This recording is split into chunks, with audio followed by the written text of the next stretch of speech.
さあ始めようか。光栄に思うがよい。俺の究極の変身を見られるのはお前が最初で最後だ。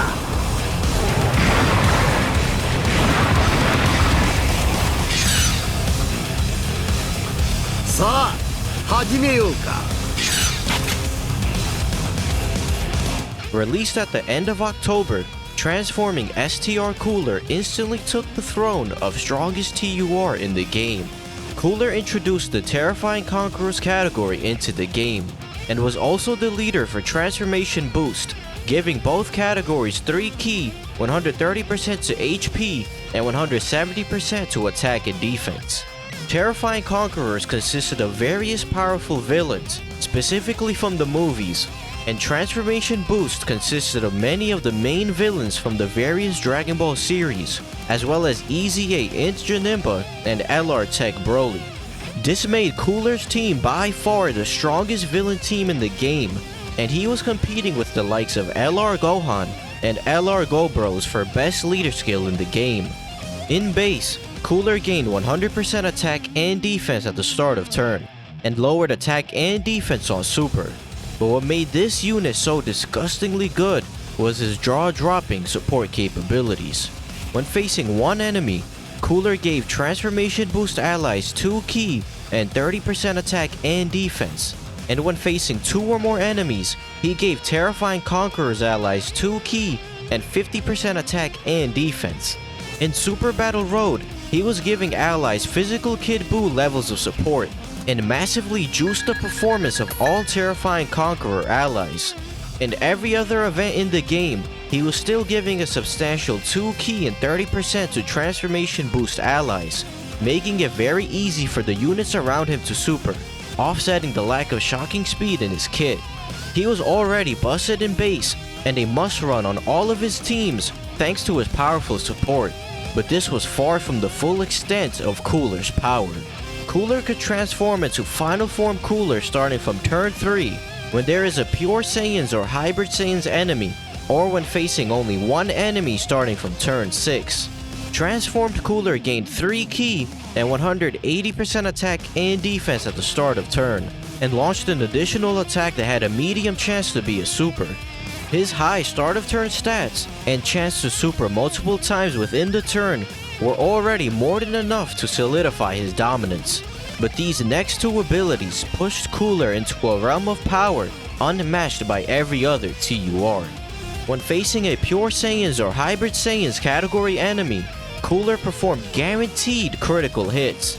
These 2 categories were present in almost all of the hardest fights in the game, which meant that Cooler was pretty much critting most of the time and eviscerating the legendary Goku event and the later phases of Infinite Dragon Ball History Stage 1. On a double Cooler team, you could transform one of your Coolers and link him with the other untransformed Cooler, giving him a perfect linking partner that also supports. To further drive the nail in the coffin, Cooler stacked attack on Super by 30%. This combined with his multiple supers per turn allowed Cooler to reach ridiculously high attack stats in long events. He was a perfect unit for the current meta, giving insane support and lowering enemies' attack in Super Battle Road, while also bulldozing his way through longer events with his insane damage. He was far and away the best TUR in the game, and was a contender for top 3 units in the game overall. Alongside Cooler, they debuted the Hero Extermination Plan Extreme Z area, and started EZAing the OG SSR units who Dokkan awakened via medals dropped from the Hero Extermination event. The first EZA added to this event was AGL Super Saiyan Goku, and he was at best a filler option on weaker teams and restricted events. Int Super Saiyan Gohan would get his EZA added a week later, and shocker, he was also mid, as most of the units who would end up EZAing from this event would be. STR Omega Shenron also received an EZA at the same time, and while he was still a Super Battle Road killer, his severe lack of category teams resulted in players not using him at all. The next day, JP Dokkan finally received these 2 global first SSRs, Physical Super Saiyan 3 Vegeta and Tech GT Super Saiyan 3 Vegeta. These units came out on global in June of last year, and while they weren't anything crazy, they caused quite a bit of chaos on global. There was an error in which some players had GT Super Saiyan 3 Vegeta randomly appear in their box with maxed out stats 2 days before his banner was supposed to officially release. In response, Dokkan performed a day-long maintenance and removed Super Saiyan 3 Vegeta from everyone's boxes, greatly frustrating global players. In the middle of the month, Dokkan strangely dropped a yellow coin LR that had absolutely nothing to do with Cooler, LR God Goku. Specifically, this God Goku was based off his fight against Beerus in the Dragon Ball Super anime and not the Battle of Gods movie, which is why he isn't on the movie heroes category. God Goku had a phenomenal leader skill. He gave both Pure Saiyans and Hybrid Saiyans allies 4 ki and 130% to stats. It goes without saying that this was an incredibly vast leader skill that encompassed many of the best units in the game, and it's also the only instance of a category leader leading a category they themselves are not a part of. God Goku gained 77% attack at the start of turn, 1 ki and 11% defense per Pure or Hybrid Saiyan's ally on the team, up to a maximum of 5 ki and 55%, and had a high chance to dodge and crit for the first 7 turns. He seemed solid on paper, but many people were actually quite underwhelmed after reading his kit, as he was very much a liability in longer events once his dodge and crit chance wore off. However, Goku did possess 1 ki ability that made him perform better than what people were expecting. On his 12 ki super, he greatly raised attack and defense for 1 turn, and on his 18 ki super, he greatly raised attack and defense for 3 turns. While his offensive numbers didn't blow people away, he could reach decent defensive stats after a stack of his 18 ki, be a somewhat safe floater in the legendary Goku event, and was very reliable for his first 7 turns in Super Battle Road. Following the release of God Goku, it was time for the annual Super Dragon Ball Heroes campaign. They released 6 new SSRs and Dokkan Awakenings for 3 older SSRs. The main standouts from this new batch of units were Golden Cooler and Super Fu. Fu introduced the Dragon Ball Heroes category into the game and led it for 130%, gained 150% attack and defense when attacking, and 1 ki and 10% dodge chance per time traveler's ally, up to 4 ki and 40% dodge. Golden Cooler stacked attack on Super and gained 100% attack and defense at the start of turn. He also gave all allies 2 ki and 20% attack and defense, launched an additional attack which had a medium chance to be a super, and gained a further 30% to stats when there are 3 or more Dragon Ball Heroes allies. Both units were quite solid, especially on a full Dragon Ball Heroes team, but the biggest prizes were actually the awakenings for Super Saiyan 3 Xeno Goku and Supreme Kai of Time. Supreme Kai of Time was a gargantuan support unit, giving all allies 3 ki and 30% attack and defense and 12% crit chance, while also having a great chance to raise allies' attack and defense by a further 12%. But what made her such a reliable support option on her teams was the fact that she also massively raised defense for 1 turn on Super, allowing her to tank reasonably well in slots 2 or 3. Super Saiyan 3 Xeno Goku was a monster defensive unit after awakening. Not only did he guard all attacks, but he also gained 7% damage reduction per Dragon Ball Heroes ally on the team, up to 35%. Even with just 7% damage reduction, he was capable of tanking the hardest hitting supers in the game due to also guarding, and his high chance to stun on Super further increased his viability in Super Battle Road. Overall, a very solid batch of units. The only real thing the Heroes team was missing was a legitimate 170% leader, which they would likely get during next year's crossover celebration. Android 13 was the next Dokkan Fest after STR Cooler, and unsurprisingly, he was nowhere near as good as him. Android 13 was the 500th leader for the Android category, and also debuted the Target Goku category into the game. 13 gained 130% attack and defense at the start of turn, and continued the trend of supporting in base. He gave Android's category allies 2 ki and 30% to stats, and was also guaranteed to hit the enemy, which was helpful against UI Goku. Starting from turn 5, When there are another 2 or more androids allies on the team, 13 absorbed Android 14 and Android 15 and became Super Android 13.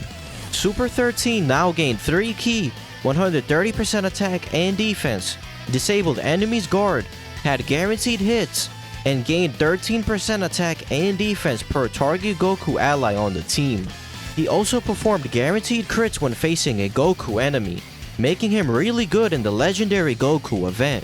He was decent everywhere else, but 13 didn't excite the player base at all, mostly because, well, it's Android 13. His banner unit Trunks was solid, being the first decent banner unit in months, and he could output good damage with his multiplicative attack buffs, crit chance, and massive attack raise on Super. STR Android 13 from the Baba shop also received an awakening, and he was now a busted unit for the legendary Goku event. Not only did he stack attack and defense on Super, he had a baseline 40% damage reduction when attacking with 8 or more ki, and gained additional stats when facing Goku, Vegeta, or Trunks. He was a great free-to-play option for players, and he was also decent in Super Battle Road. A week later, we received a very mid-EZA for AGL Super Vegeta, as well as the awakenings for AGL Pan and Rildo. The Christmas campaign kicked off in the middle of the month, and we received not only a new Santa Goku card, but also the Part 2 LR for Android 13. Spirit Bomb absorbed Goku. LR Goku was among the best LRs in the game, and yet another buff to Super AGL, which has received 5 incredible LRs in 2019. LR Goku led the Super Saiyans category for 4 ki 130%, greatly raised defense on 12 ki, and lowered attack and defense and sealed on 18 ki. His biggest strength was that he was a Rainbow Orb Changer, who gained 2 ki per Rainbow Orb obtained, as well as 7% attack and defense per ki sphere obtained. Additionally, for every Super Saiyans category ally in the same turn other than Goku, he would gain a further 7% attack per ki sphere. This meant that he could gain up to 21% attack per ki sphere, which combined with his start of turn 59% buffs, allowed Goku to hit really hard. He was a top tier unit, and a strong contender for top 5 LRs in the game. This game-defining year finally comes to an end with the release of the final 2 Dokkan Fest of 2019, transforming Majin Vegeta and transforming Super Saiyan 3 Angel Goku. Both units were quite similar in terms of kit, so we'll cover them at the same time. Goku and Vegeta led Otherworld Warriors and Super Saiyan 2 for 170% respectively, and also gave 150% to Super Saiyan 3 and Resurrected Warriors. Goku raised attack on Super by 30%, while Vegeta raised defense by 30%, making him quite tanky after supering, and overall the better unit out of the two. They both gained 100% attack and defense at the start of turn, raised either attack or defense up to 60% depending on how much HP they had left, and gained 30% attack and defense when attacking with 3 or more ki spheres obtained. However, the most controversial aspect of these units was their transformation condition. They transformed starting from turn 3 when facing one enemy whose HP is 80% or higher. The problem with this condition was that it was inconsistent. You could either get lucky and transform at the start of a new phase, or the enemy would constantly be below the HP threshold whenever they appeared on rotation. This condition was easier to maneuver around in longer events, but you almost never saw them transform in Super Battle Road. Furthermore, unlike the previous 3 Dokkan Fest, they had no support abilities in base, so while they boasted good stats, they didn't contribute much else to the team. Once transformed, these units became a lot more interesting and closer in power to STR Cooler. Their super attack effects were now 50% raises, and their start of turn buffs increased to 120%. Additionally, their HP dependent buffs were now up to a maximum of 77%, depending on your remaining amount of HP. The last 2 abilities in their passive were the biggest difference between this duo. Goku gained 33% dodge and 33% attack and defense when attacking with 3 orbs obtained, and was super effective against all types with 6 orbs. Vegeta on the other hand was super effective with 3 orbs, and guarded all attacks with 6 orbs obtained. This allowed Vegeta to tank hits way more effectively than Goku, who had to rely on his medium chance to dodge to avoid taking massive damage from Big Boss supers. Vegeta was considered slightly better than Goku in both base and after transforming, and both were seen as the best TURs after Cooler. One interesting thing to note also is that just like AGL Tapion, Vegeta changed classes after transforming, which could prevent him from getting superclass leader skill buffs, and this was especially annoying on mono-type teams.